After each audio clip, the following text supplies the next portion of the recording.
مساء الخير زميلي كريم، تحية لك، تحية للكابتن زبير، للكابتن عبد الله، ولكل مشاهدي قنوات أبو ظبي الرياضية. انتقلت صباح اليوم من ميلانو إلى روما أملا أن تكون روما دافئة، ولكن روما أيضا باردة وباردة للغاية قبل هذه المباراة. نتمنى أن تكون مباراة على أرضية الميدان مشتعلة تعطينا بعض الدفء. أجواء كبيرة ستكون حاضرة على صعيد الحضور الجماهيري، 57 ألف متفرج، رقم قياسي للاتسيو هذا الموسم، يتفوق على مباراة لاتسيو وميلان التي حضرها 53 ألف متفرج. جماهير لاتسيو متعطشة لحضور المباريات لأنها غابت عن آخر مباراتين لفريق لاتسيو، سواء أمام نابولي في نابولي أو أمام أياكس في أمستردام، بسبب منع جماهير لاتسيو من السفر لهذه المدن. وبالتالي جماهير لاتسيو متعطشة لحضور المباريات ومتفائلة. تحدثت مع جماهير لاتسيو أيضا خارج الميدان، بدأوا يحلمون أن هذا الفريق بإمكانه الوصول، لا يقولون للسكوديتو،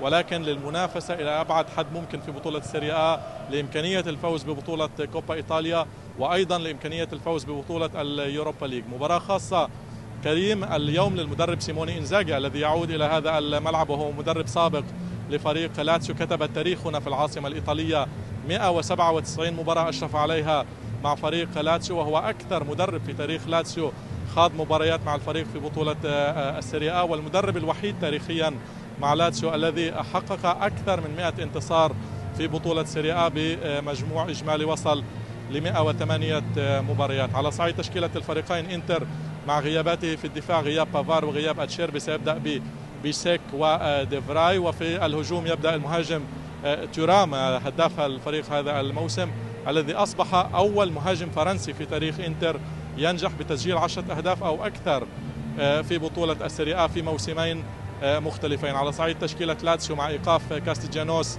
في الهجوم، يبدأ نوزلين الذي سجل هنا في آخر مباراة بيتية للاتسيو في الكأس أمام نابولي، سجل ثلاثية. ويبدأ أيضا اللاعب جيندوزي المميز جدا هذا الموسم في خط الوسط، وهو اللاعب الذي حقق كريم 99 انتصار في مشاركاته السابقة إجمالا في الدوريات الخمس الكبرى.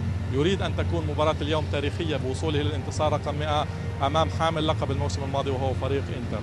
عودة إليك كريم.